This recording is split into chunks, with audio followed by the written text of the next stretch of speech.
Okay, all right. So, hi everyone. Thank you so much for coming. This is the LPFM workshop, and all of us on the panel here work with different LPFMs in Oregon. So I think we're going to start... And Washington. On Washington. So, thank you. No problem. Thank you. And... Yeah. I think we're going to start with just kind of brief introductions on who we are, the LPFM that we work with, and then just why you got involved or how you got involved with your respective LPFM, starting to my right. Okay, my name is John Abbe. I live in Eugene, Oregon, and we cover a much larger area than we thought we would, 97.3 FM, KEPW. So we're very excited looking at the map now versus what we thought for a few years. I was really briefly involved in Free Radio Berkeley, or Berkeley Liberation Radio, in the late 90s, early 2000s. I had a show for about 6 months, once a month, and I facilitated one meeting where there was a fight. And, I totally appreciated what they were doing in so many levels. And one of the most exciting things to me about, and what makes it compelling for me, is that the hundreds to low thousands of new low power FM stations across the country right now represent the success of a grassroots, even illegal, movement to achieve something that now is a platform upon which people who want to do more of that, and people who just want to do music or have a voice for their, all kinds of wonderful purposes, which was the point. This platform now exists and is itself a proof of the success of the kinds of movements that we know we can help to support and engender. So that's so exciting to me. You may be able to tell. I almost can't stop myself often from pitching in whatever way I think I can be helpful. So my name is Jessica Poneman. I am one of the founders of Freeform Portland, which is an LPFM. Our antenna is located at the radio room on Alberta. And in the audience actually is our board president, Becky Myers, too. I started initially as the board president. Our station has been on air now. It is our second year this month, actually. But before that, as I'm sure many of you who work with LPFMs know, there was a ton of planning and preparation before we got on the air. So we have actually, I think our first board meeting took place about 4 years ago. It took us about a year or two to get on air. And that's one of the things I would like to talk to later on in this session. If you have questions from the audience, or kind of one thing we can address are some of the challenges that we faced getting our stations on the air, and then how we sort of overcame the challenges and the resources that we were able to find to assist us. So that's a little bit about me. We're 90.3 FM. You can get us actually at Open Signal. So if you want to tune in while you're driving around here, feel free. Our platform is music. We're 100% music, 24 hours, 7 days a week. We have over 200 DJs trained. All the shows are local. We do have one show that is a remote broadcast it's actually still within Portland, and it's there's just we work with people with disabilities, and there's getting into the studio is difficult for some of them, so we kind of remote them in from their location. But otherwise, everyone comes to the studio to do their shows. That's a little bit about Freeform Portland. So my name is Sam Mulvey. I'm a little bit different than most of the people on this panel in that I've only been involved with active LPFMs for the last about 10 months at this point. I was involved with an attempt to get a construction permit in Tacoma, Washington that failed, and then a couple years later, I went to a Radio Tacoma meeting, which is a KTAH LP 101.9 FM Tacoma. I also talk on the radio if that's not clear. But I sat down and discovered that they had a great need of of technical expertise and was kind of promoted to chief engineer on the spot, for lack of a better lack of a better way to put it. And then while we were working on Radio Tacoma, we were approached by the other organization in Tacoma that had a construction permit, and I was given sort of license to put that station up, and that would be KTQA 95.3. And while it took the Radio Tacoma people 2 years plus to get on the air, or 4 years plus to get on the air in Tacoma, KTQA was up in 9 days. We had some major help from the community, and just surprising help from where you could get it, and it was an amazing thing. At the time, I was on a bit of a mental vacation up on Mount Rainier, and so I said, well, you need to come down off the mountain and build a radio station. So that's what I did. And so what we've been doing with Radio Tacoma is that we've been in soft launch for since about August, where we're introducing ourselves to the community, and Radio Tacoma is operating on a using the community media model in a long way. We want to meet the people of Tacoma. The interesting thing about media in Tacoma is that there's tons of radio stations in Tacoma, but you wouldn't know that by living there because they're all pointed at Seattle and covering the Seattle market. There isn't very much media that's very Tacoma centric, and that is the major goal of both of these radio stations, is to bring the stories of Tacoma to the people of Tacoma, because generally the people of Tacoma get stories about Seattle. My part of the large portion of what I've been doing since then is building out the radio station, and specifically my largest goal is to use a completely open source chain from studio to transmitter, and I'm mostly successful in that my own radio show, Ask an Atheist, with Sam Oley, hello, has been operating with an open source studio to commercial radio stations for 5 years. And so I'm just taking that technology and applying it to the LPFM milieu. Well, now that you kind of all heard a little bit about us, I do want to open the floor up for questions from our audience. Like I said, I want to make this meaningful and productive for you guys. So if you have specific questions for us, please. Thank you, Becky. Yeah, is this on? Okay. Because the title of it is Running and Operating an LPFM. What's the difference between running and operating? I mean, I don't do much running. I have operated in the past, but so in that way they're different things. But how does that differ? What are the differences? That's a good question.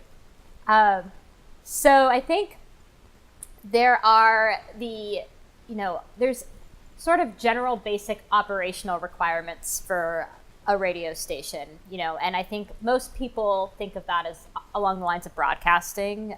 So there's the programming, and then there's, antenna and, your EAS system, and kind of just the components and making sure that everything is on air and, you're complying with state and federal regulations. I think that the operating part of this, and this is my interpretation, so if anybody else has a different one, I'm open to it. I actually did not come up with the title of the workshop, but I think the operating part, at least from my experience, has been, it's not just the basic equipment. It's about, for us, because we're limited in resources, it's about inspiring volunteers to devote their time to helping the station continue to grow and expand. And I think that's the piece that, for me, has been the most fun, the most rewarding, but also the most challenging too. Do you have anything that you want to kind of add along the differences between operating and broadcasting? Yeah, I mean, it's open to a lot of interpretation. But I feel like one thing it seems like you were pointing out was kind of the difference between the technical side and the human side. Yeah. And I think that's totally there. And then like there's other things that are sub those or separate, that it's like the legal side. Like the legal side is human, but it's this thing that has a particular set of expertise that you talked about, where you walked in and you knew enough engineering for them to just make you an engineer. You have that first person walk in who knows law or finance, and suddenly they find themselves with an opportunity to volunteer and hopefully be inspired and stay on. So yeah, I think we could brainstorm a list of those things that would be interesting and valuable if we wanted to. I have to admit the chief engineer title is more aspirational than anything else. But operating an LPFM station is that's the radio station stuff. That's the FCC facing stuff. That's maintaining the logs, maintaining the transmitter. It's the operations end of it. Where running a radio station is facing, it's exactly what you guys are saying, is maintaining the radio station as an entity that serves the community. And from an engineering perspective, most of the time I'm thinking about, okay, is it what's my deviation look like? Is my intended, what's the near field look like? Which is fun for me, but it's certainly not engaging the community and having a conversation, and that's where the running part comes in. That's the activity, which I think maybe it's not quite jogging, but it's something quite like it, I think. Yeah. Would you mind passing the mic? Hello. It's working? Yeah. Rick Gold from KPW. I'd like to hear from all of you about your organization. Is it nonprofit? Did it come together with the radio station, or was it pre-existing? Our station started with Eugene Peaceworks, which David Zupin is the president of the board here, applied for the license in 2013. It was the only group I know of in the Eugene-Springfield area, and got the license. And we were sharing before how many years it took us, 3 or 4 years to get on the air, so we were relatively late, but we got it done. No table pounding.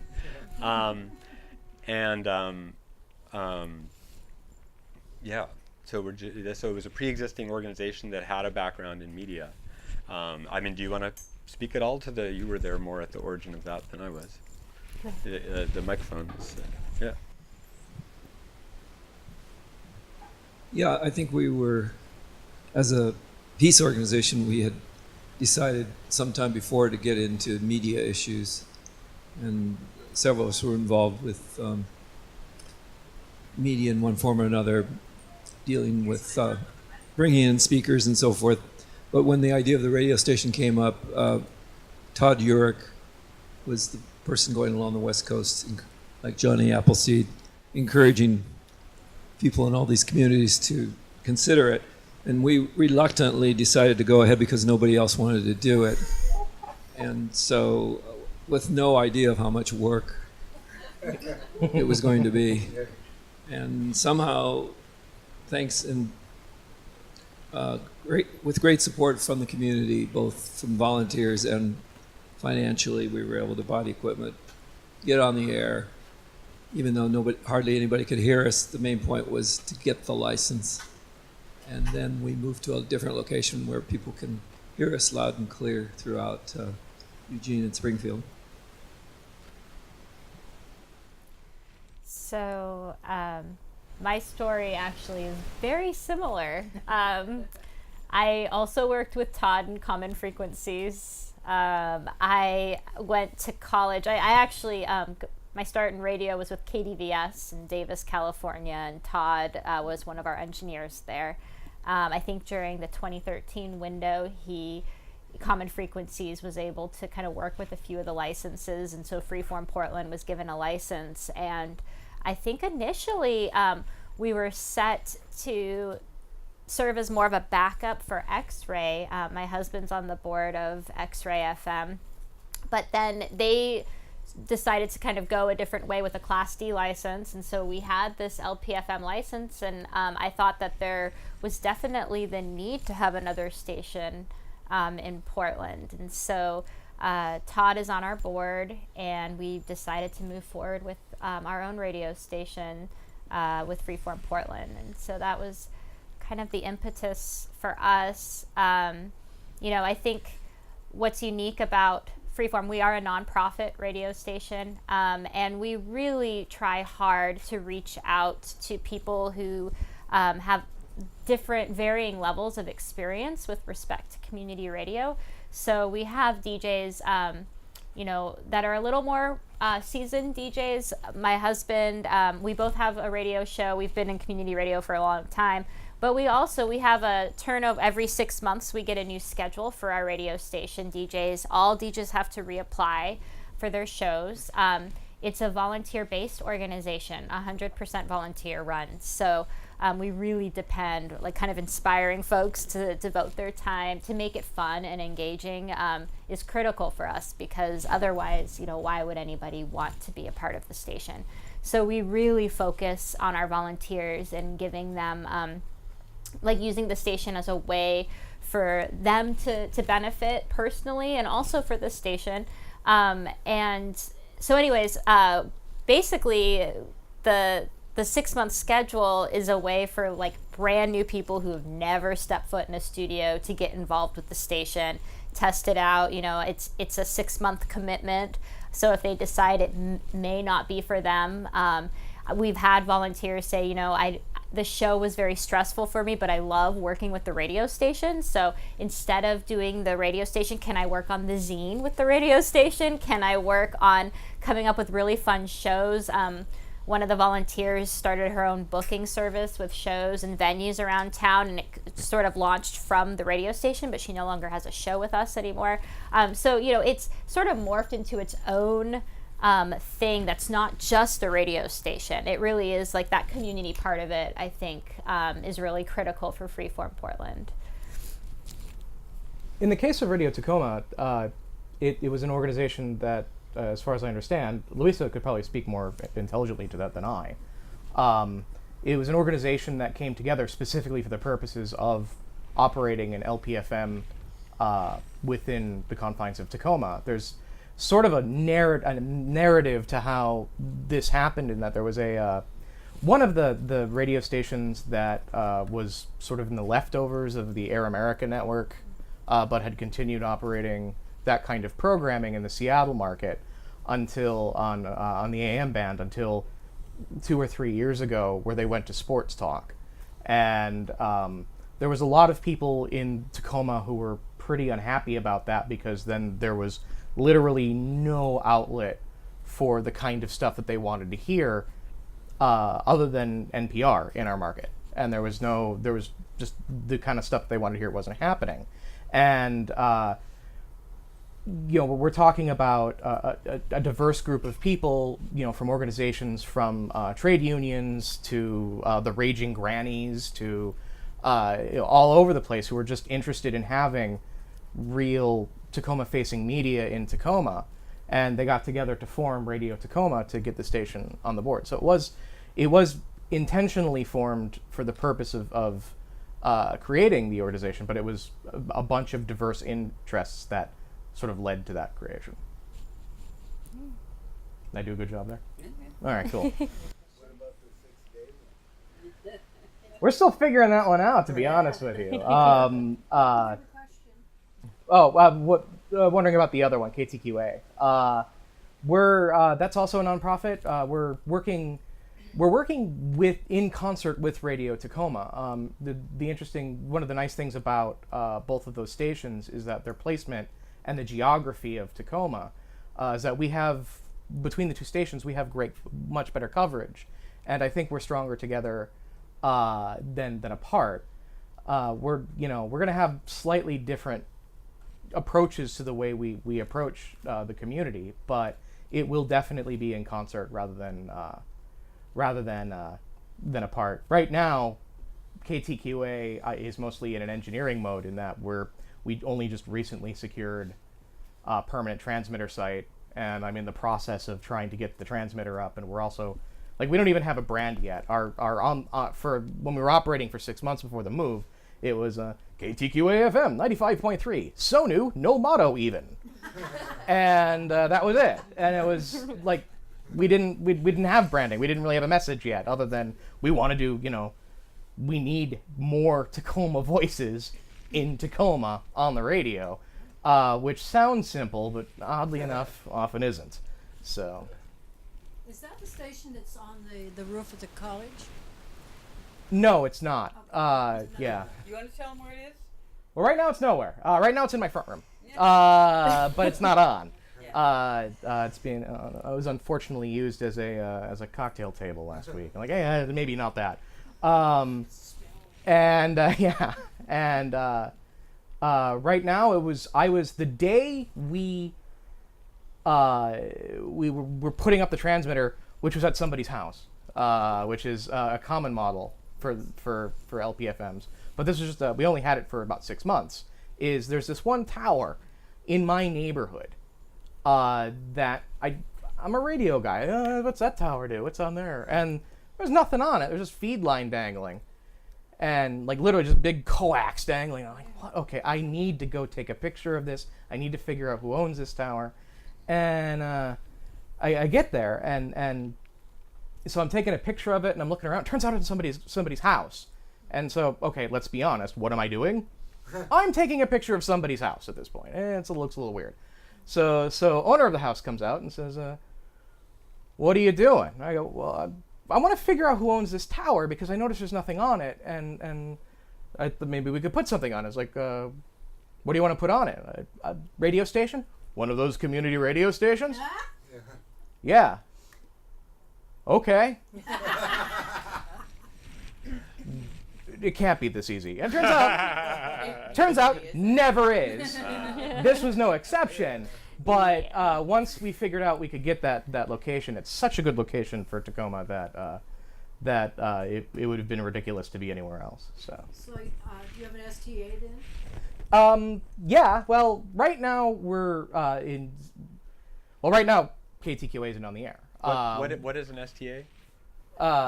Studio. Here, use the mic. I can't remember exactly what the letters stand can- for, the but it studio means you can be off the air. The FCC allows you to be off the air. Oh yeah, we have the SDA filed, and it's actually a bit of a shame that Todd isn't here because I'm also working very closely with Todd at Common Frequency. In fact, he's helping me develop some of the technologies that we hope to use for LPFM, and that's kind of the big thing for me. Is I'm gonna soapbox for a minute here, if that's okay.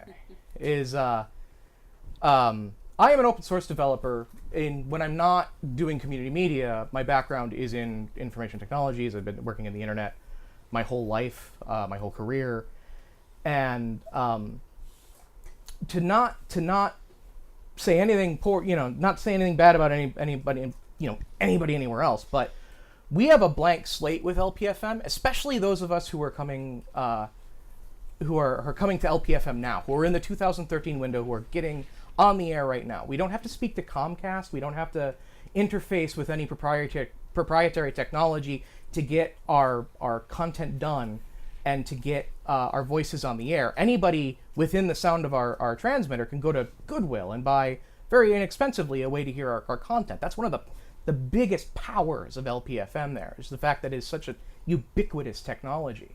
And we don't have to go with the way that it was done before. We have a blank slate. We don't have to support a whole bunch of legacy technologies. And that's part of the reason why I'm trying to do open source all the way through, is not only am I going to do it this way, I'm sharing everything that I've done. I'm either using off-the-shelf technology or writing it myself if it doesn't exist. And at that point, I can share my work with other LPFM stations, and other LPFM stations say, "Well, I like how you did this, but it's not perfect. It needs to work this way." And then they contribute their work to it, and then we all work together, and we can create a completely new infrastructure that doesn't require, say, a barracks box, or doesn't require a lot of technology. And so the whole reason I'm here today is it's like to get that conversation started, at least here in the Pacific Northwest. Is I want it to be more than just my two stations that are considering these things.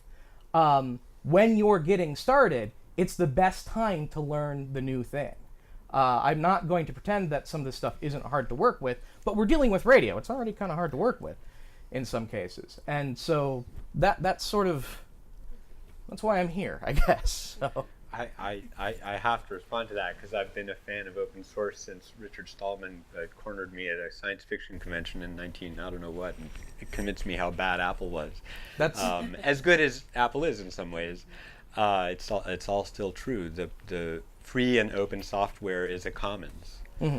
And when we contribute to it, and even just using it contributes to it, we are growing the commons. And especially if we say, even if we don't code, if we just say back, hey, this thing could be better, that makes the program better.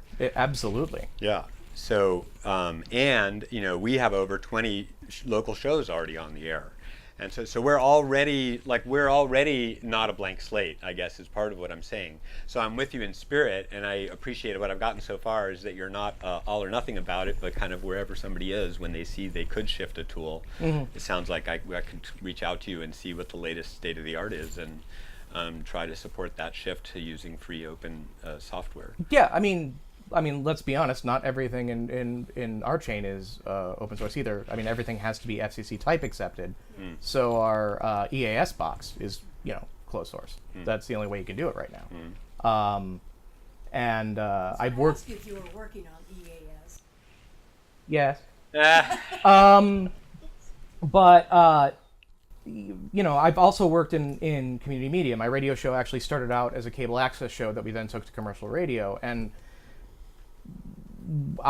we had to work with what was already extant there. You have to work with the legacy equipment, but there's no reason to continue. My point is, there's no reason to continue on with the legacy if you're not using it right now. But just where you have the opportunity to build, try to build stuff that you completely own rather than just own permission to use, because that software at that point is then yours to do with, all the arguments for open source are very quickly, when you buy a commercial product, you own permission to use that project. You own permission to use that software, and that's it for the most part, especially with the modern EULA stuff. With open source technology, you own this, especially with computer stuff, you own the source code. You can make your own changes to it. And especially in a community environment like this, we can cross-train, especially if we work on, if we're making decisions based on a common platform. I think kind of like in that sort of spirit, what I'm sort of getting from both of you is that I think there's like a really critical piece in order to have a successful station. You need to be able to partner and share information with one another. Maybe we could all kind of describe different ways our respective stations have like partnered, or like ways we've kind of shared information with the radio community, and maybe even larger than the radio community. That's been really helpful. Sure. It's funny, the blank slate thing extends there as well. I think there are times and places, there are many places where we've reached out to existing stations and gotten information or even training on how they do things. I think there's other times where we could and we haven't, kind of out of wanting to figure things out ourselves in a way. But we've been very conscious of trying to reach out to different groups. We're a member of the Green Lane Sustainable Business Network in town, which is a whole other interesting story. And then we developed a relationship with a local 24/7 Spanish language station, La X, and we started carrying 2 of their shows live Monday through Friday, one in the morning and one in the afternoon pretty quickly, and now we're working on a Spanglish morning show, and we've gotten other opportunities through them. So, in that relationship, I think we've also helped, I can feel it knitting parts of the community together, and I'm just like, oh good, and more potential coming from it. A local WOW Hall, for people who know Eugene, the WOW Hall Community Center for the Performing Arts, reached out to us to do a co-benefit, which people have sometimes criticized them recently for not doing enough with the community. So this was an effort on their part, and we're a community radio station, and that word keeps coming up. And we didn't make as much money as we all wanted at the benefit, but we felt like the community building effort there was very positive. We all had a sense of a good feel. The nonprofit groups all had a great time talking with each other, and it was a good show and so on. So And they want to do it again. and they want to do it again, you know, in other venues. Oh, that thing. Oh yeah, we want to have you back, or we want to have you to this new venue. So again, opportunities always, you know, seem to open up when you just reach out, build those relationships, and see what people can do together. Right, another success from the past. People know some of the history in Eugene, the Hodads, the income from hippies planting trees in the wake of clear cuts, partly went into all the co-ops and whatnot there. One of the longest surviving ones is Growers Market, right by the train station. When they bought the building to make sure that that could always stay there, there's all these nonprofit offices upstairs, and that's where we were. And that was our first, one of our early transmitter locations that we were looking at, which would have been great to be straight from there. But instead we got on a giant tower and have an even better signal. And also at the law conference, the other radio stations we connected. Yeah, I feel like we've talked on and off with people and been supported by and some of the other low power stations across Oregon. KOCF was very supportive right away, and Cottage Grove. I don't remember all each letters of each, and that we at the recent Public Interest Environmental Law Conference at UO in early March every year, which if you don't know about, you should check it out. We met with KQUA, which is Rogue Riverkeepers, applied for a license, and they also took a long time. They just got on the air, so they came and we talked with them, and they're like, "Oh, you guys are so together," and we're always like, "Oh, the things we don't falling apart and that we don't have happening," and to hear them, you know, who were, you know, behind us, I guess, in getting programming going and so on, it was really nice and affirming, and helped to remember to celebrate, you know, whatever the half full is in the glass. As we address the other parts as well. So yeah, I think very similar experiences for Freeform Portland too. I think, you know, everything from our studio building to our volunteers, all of it comes from kind of outreach into the community. So I had mentioned earlier, you know, we're 100%, all the shows are in locally based. So we really depend on the community for the station, and then, you know, the station wants to give back too. And I have to say, we've been very fortunate in many ways.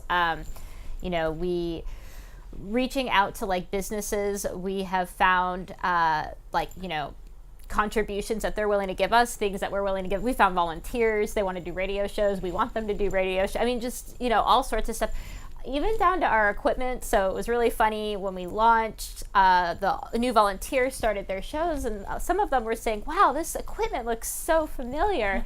And it turns out it should have, because they had also volunteered. There's a lot of overlap. They had volunteered with X-Ray, and it was basically X-Ray's first studio. So X-Ray, you know, graciously donated the equipment to us for a very nominal fee. And we reused a lot of it because they had outgrown it. And so my point in bringing this up is, you know, there's like the community, like the community stations that exist. It's just so important that we all talk to each other, kind of like what you were saying.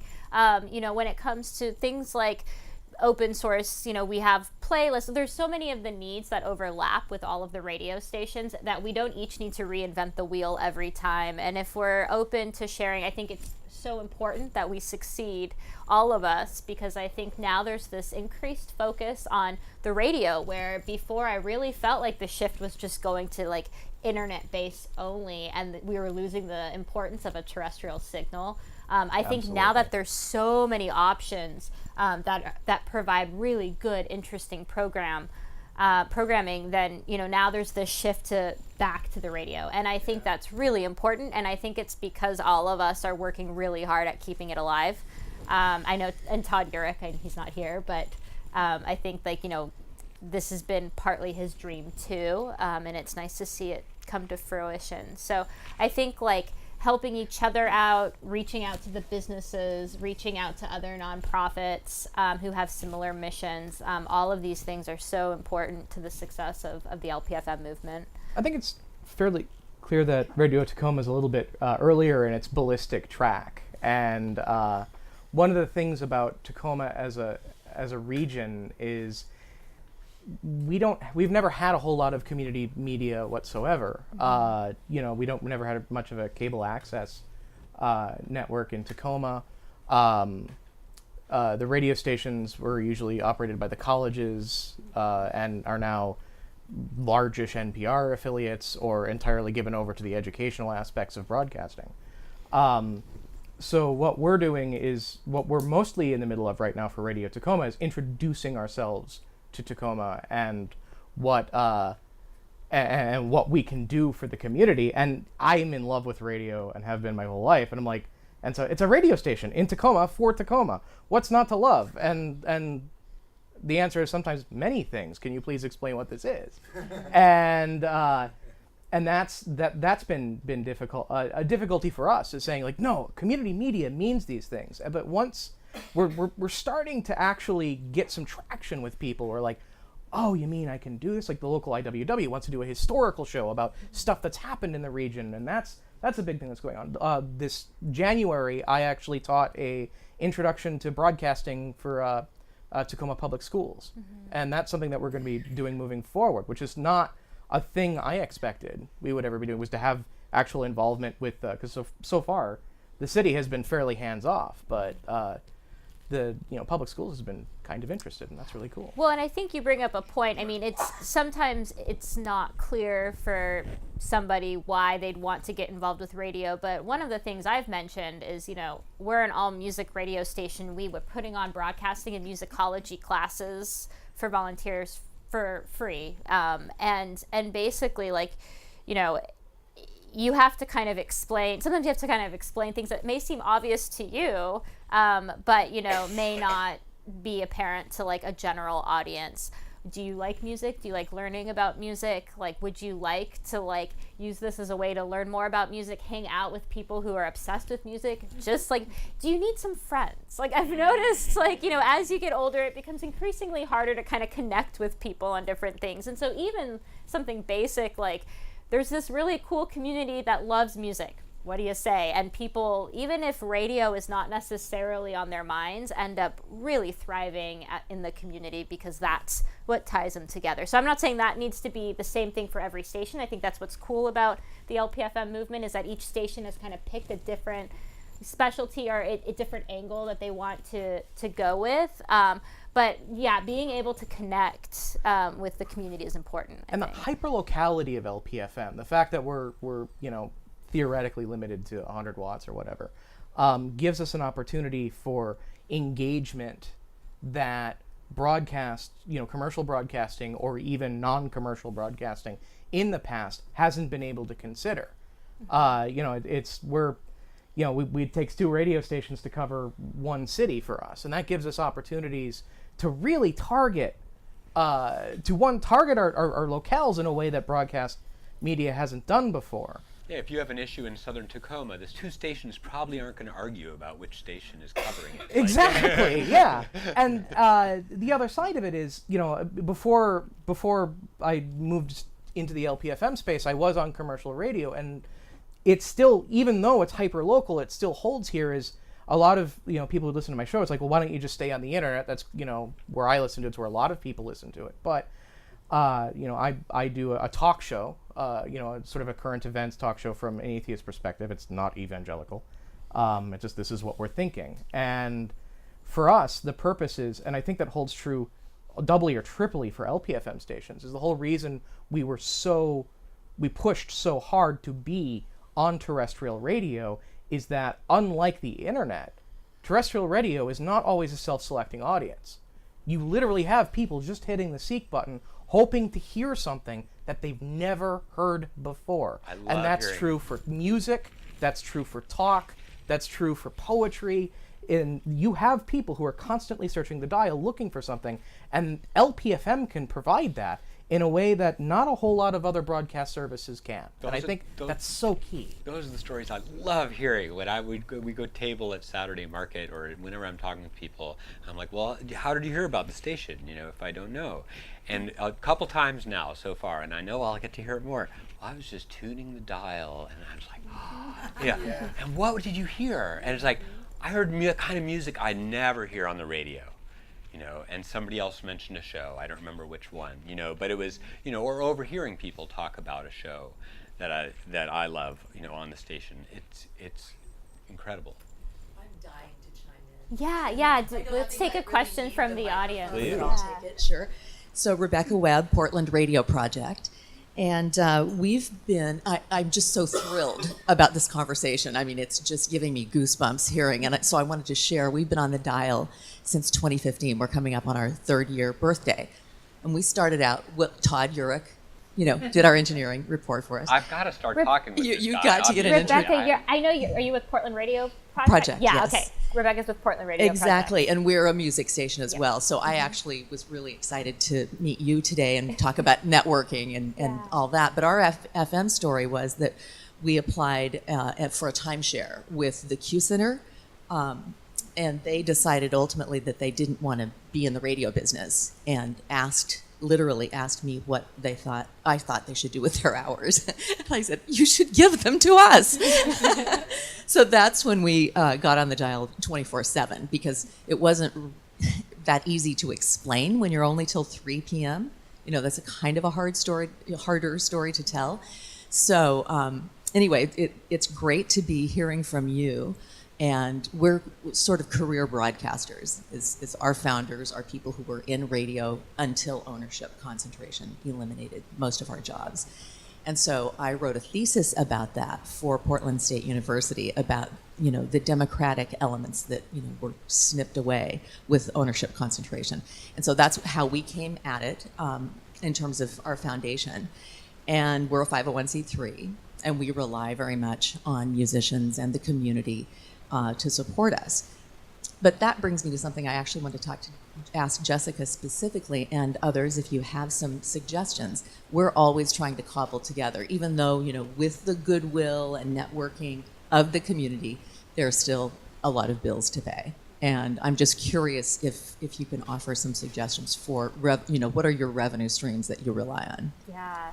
So that's the $5 million question right there. I think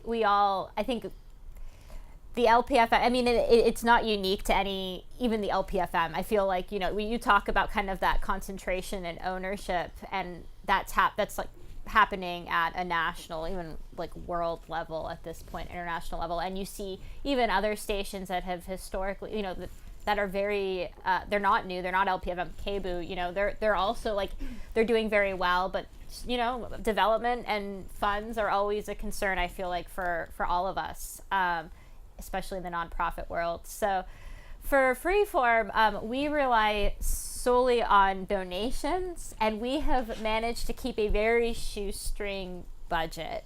And that has been key to our sustainability. I think that in some ways it has limited our ability to grow. And I, speaking candidly, I think that the station has certainly been held back by the fact that we have such a shoestring budget that we aren't able to expand in the ways we would really love to. We think it's really great. We're 100% volunteer, but that also comes with certain limitations too when you have no paid staff. And so I think that we've managed to survive because of it, but it also is certainly limiting for us, and we have not been able to kind of get past that point where we have paid staff and we're able to kind of grow in as much as we'd like to. So I don't know, I know that doesn't totally answer your question, but really the key for us is we've just really cut down on expenses. And Becky is in the audience, our board president, and she's got a lot of development experience too. And I don't know, do you have any? Do with the mic. I actually. Thing you want to add? It's something that we've been working on, because one of the critical things that you have to have in order to raise funds for anything is to understand what you're paying for and what you need in order to serve your mission. And right now we've been building a budgeting process that's collaborative across all of the departments to find out what our actual costs are. And then from there, we will be able to create a plan. And so we right now rely on the on-air drives, but recently I was on an NFCB call with LPFM in Maryland that's run by Mike Starling, and they make $37,000 just by their underwriting. Their underwriting is a super elegant and simple solution. And so, like, what could that potentially look like for our stations as well? And there's other conventional, like, fundraising that's possible through direct mail, through, like, canvassing and phone calls, and through events.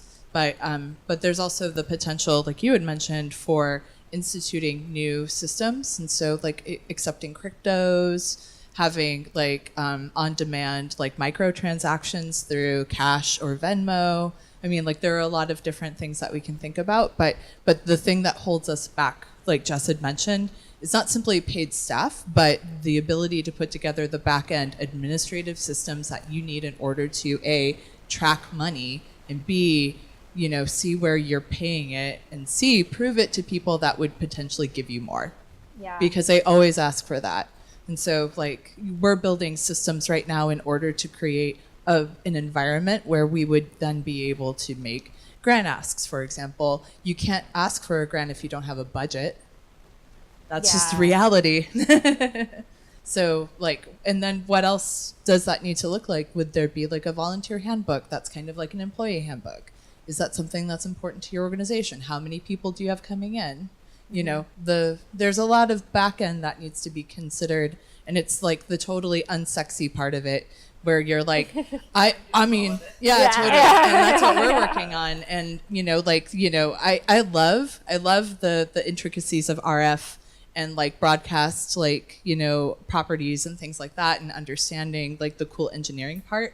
But man, that stuff does not happen with the unsexy administrative backend stuff. No, and I think it's kind of funny, the unsexy administrative, you know, like, and I'm sure people in this room know what I'm talking about when it's like you're developing those policies at the beginning and you're kind of just putting something together, and then something happens at the radio station where you're like, oh, probably should somehow incorporate that in there. Never thought this would come up. And so that's why I think it is so important. And I'm really excited to meet you because I've heard amazing things. And I love Portland Radio Project too.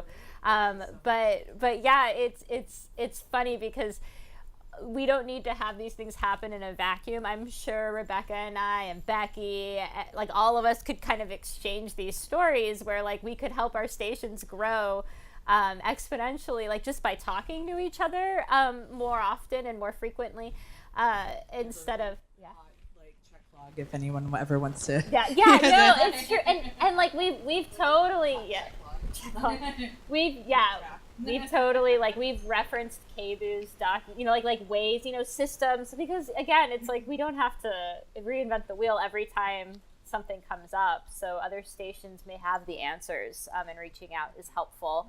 And there's an organization that's here just to help you guys. It's called Community Media Assistance Project, CMAP. And between my husband and myself, we have 45 so many years of experience with not just LPFM, but non-commercial radio and commercial radio. So we know lots of shit, and we can help you out. Awesome. I think we may have emailed a few times. Yep, yeah.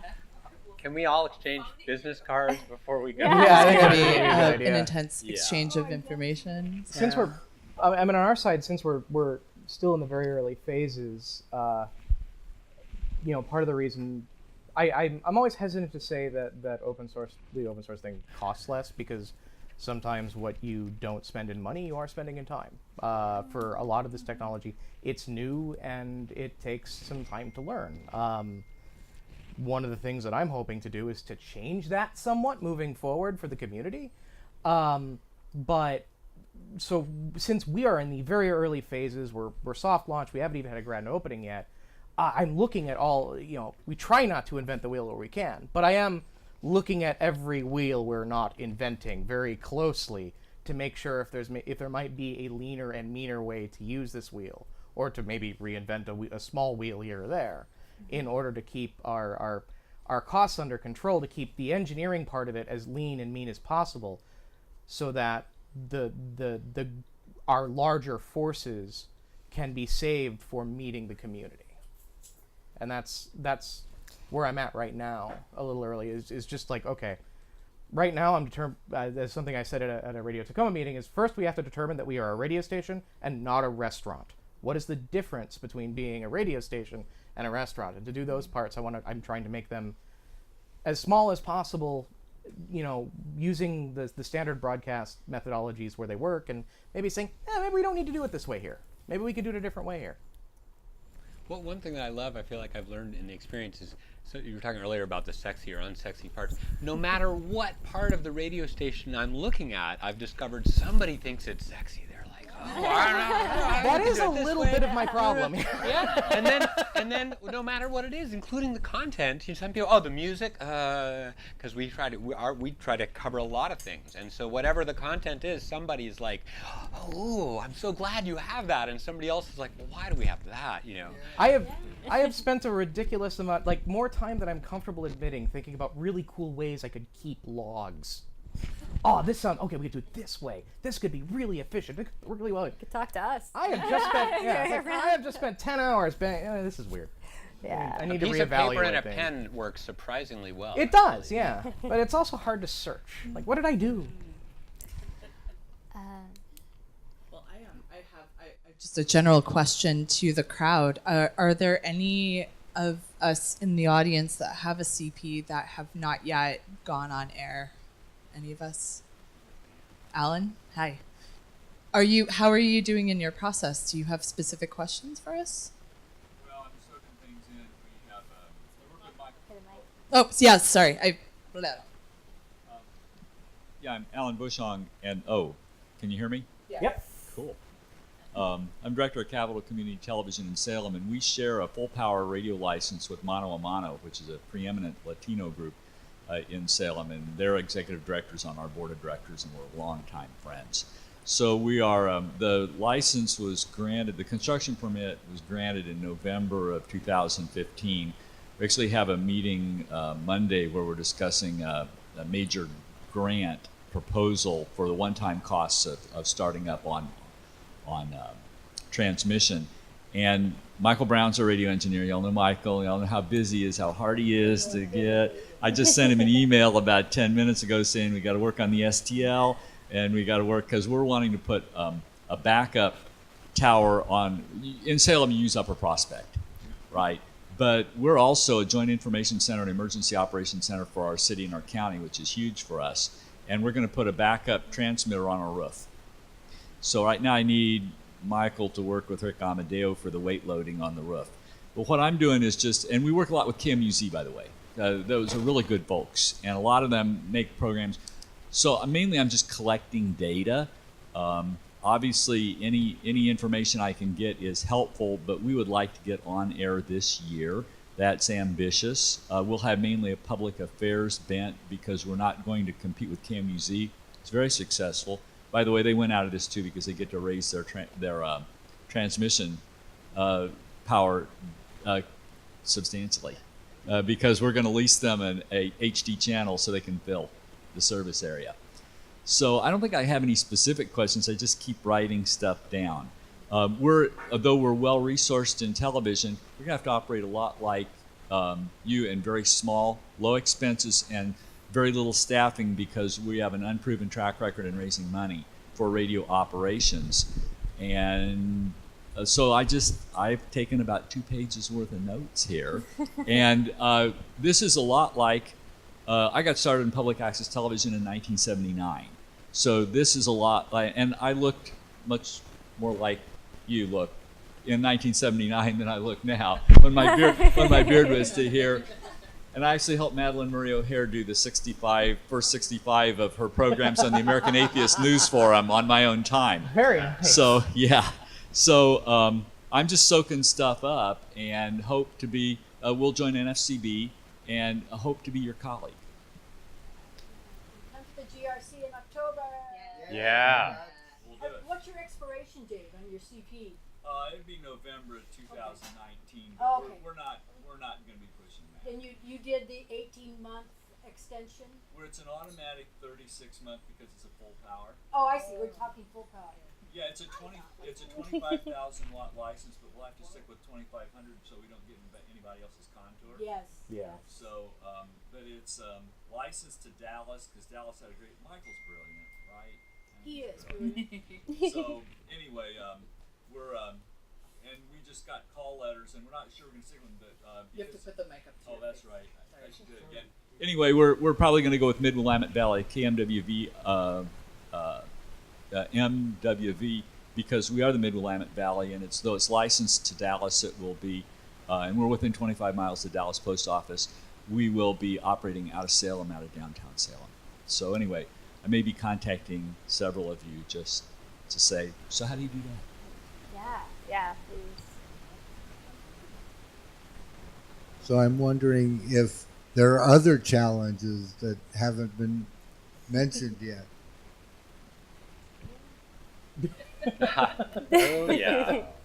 Other than the budget, yeah.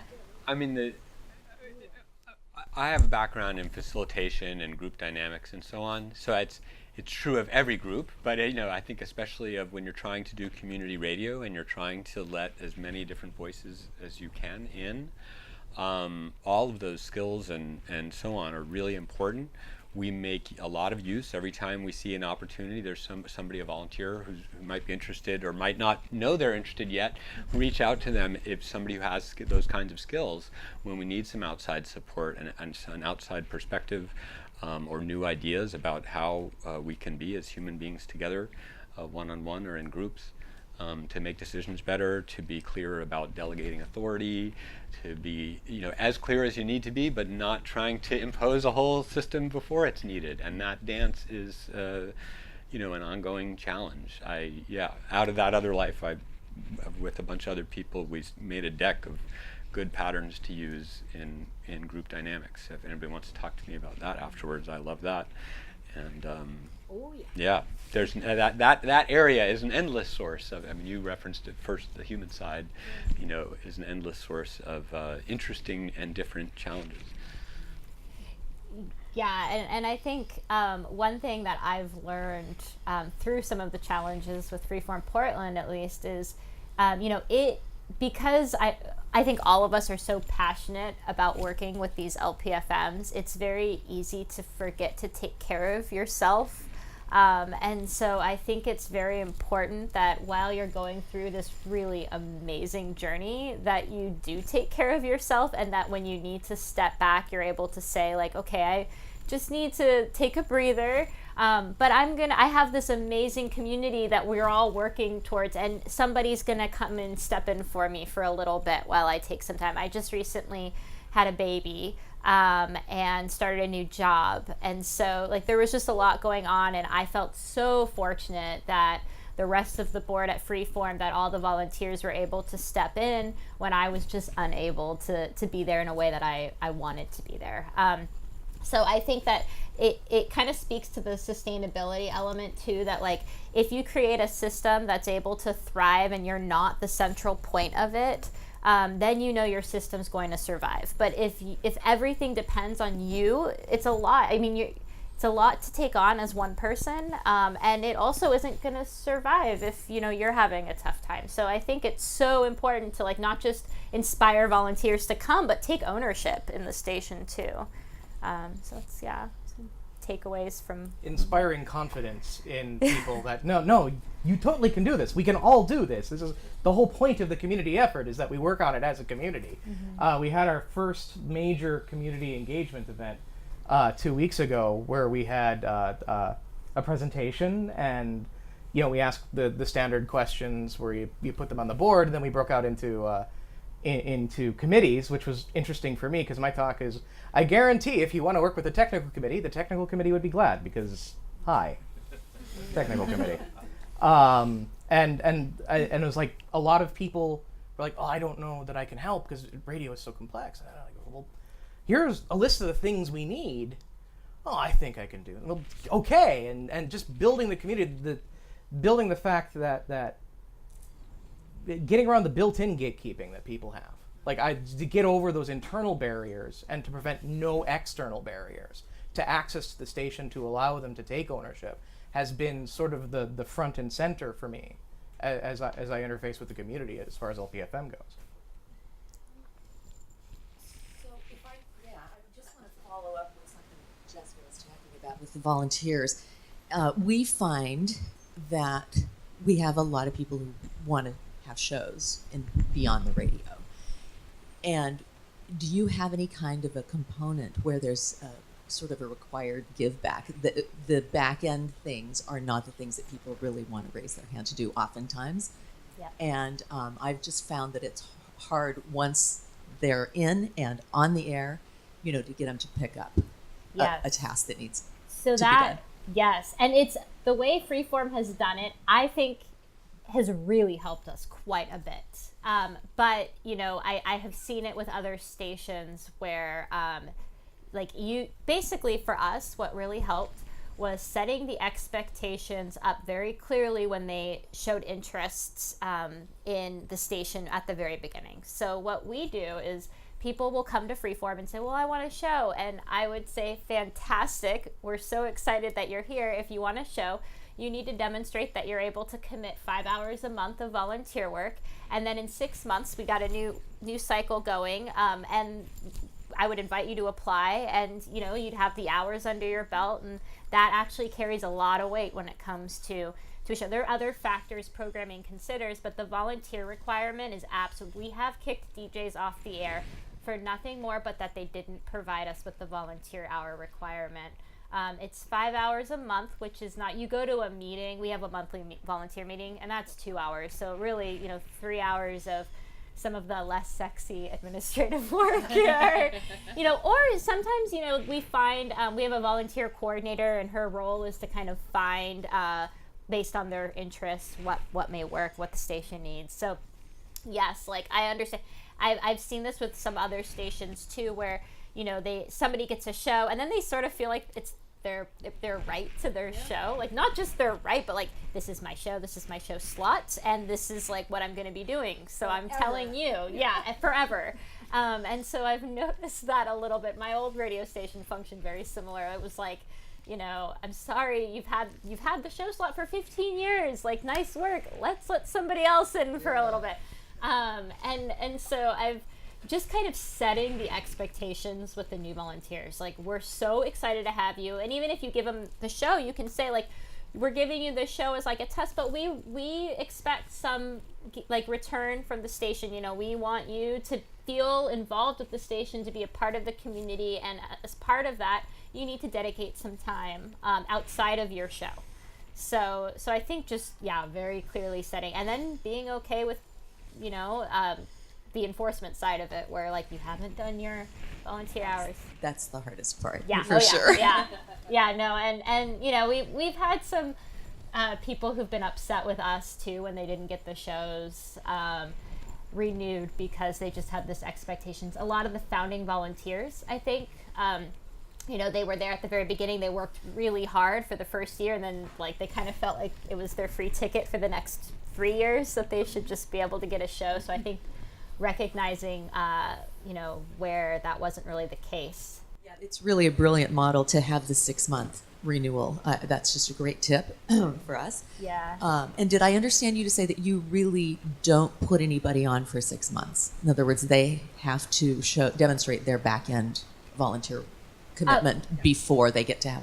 Generally speaking, there may have been some, if we needed a 2 to 4 a.m. slot filled, there have been times where a new volunteer has come forward and we had an opening in the middle of the night, and so we would allow them to take that slot, but still contingent upon them volunteering. So, at the end of that 6-month window, if they weren't volunteering, they wouldn't get a show again. So as needs have come up, we've sort of... And how do you have them account for their volunteer work? So our playlist application has a login, and they log all their hours through our playlist app, and it'll ask very basic questions. Our programmer is a volunteer too, and came up, and I believe it's open. I have to talk to our programmer. I believe it's open source too. But you can log your playlist in, and then you also, there's a logging your volunteer hours. It'll just say date, time, basic description of what you did. And then at the end, programming has access to the back end of it. And while they're doing the show schedule, they will go through and make sure everybody's completed their volunteer hours. So that's, it's worked well for us, that part of it. Yeah. Thank you. Yeah, I'm sorry. You hear? Well, I've got a kind of change. gears here. I work at CCTV, but I have a show on KMUZ, and I'm a little bit involved over there. And, well, to put it bluntly, this room skews a little bit more mature. And my question is like getting young people involved. And like I went to the station manager, and I'm like the one person that concentrates on new music, like cutting edge music, and I'm 55 years old.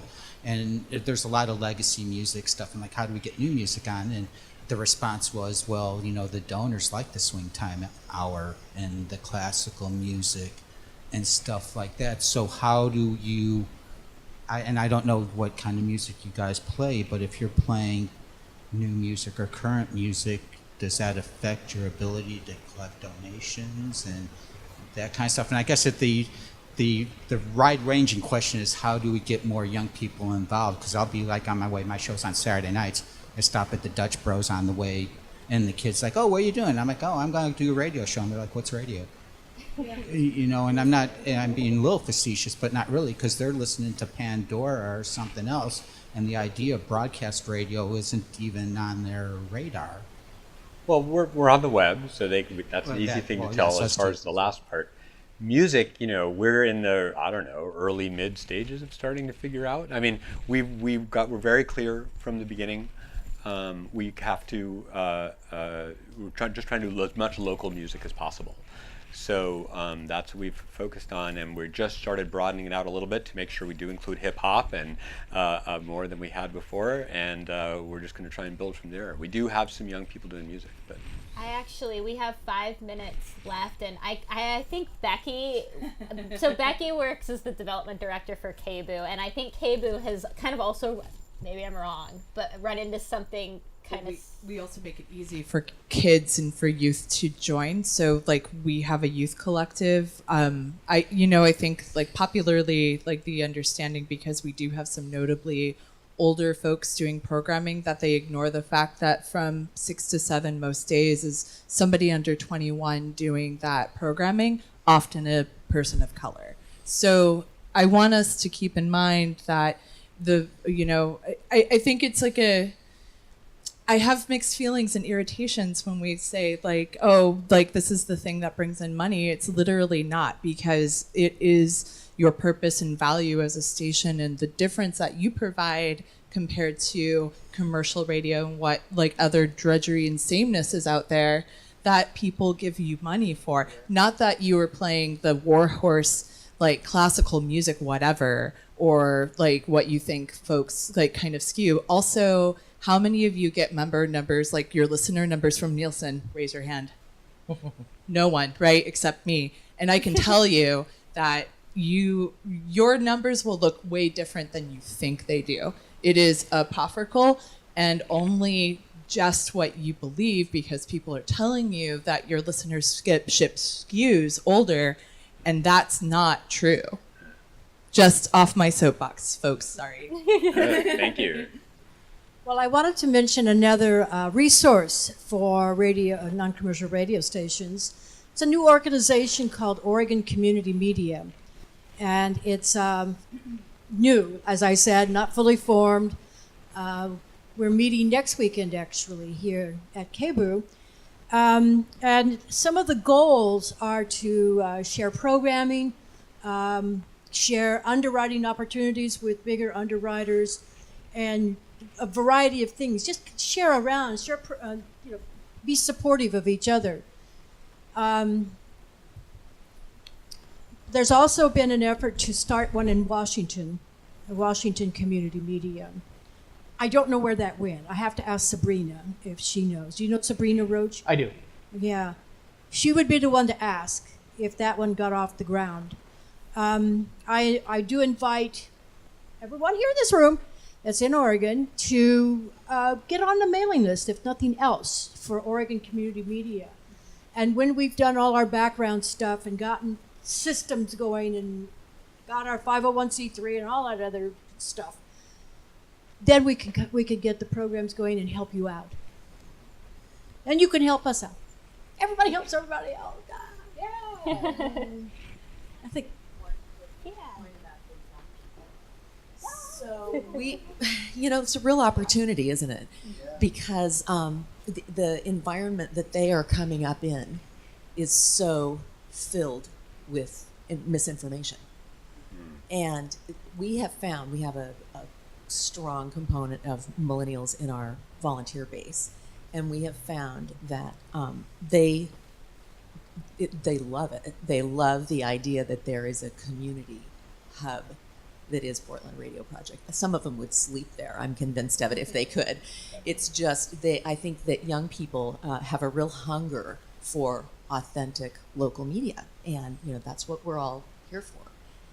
And to have the opportunity to pass that to younger generations, is really an honor.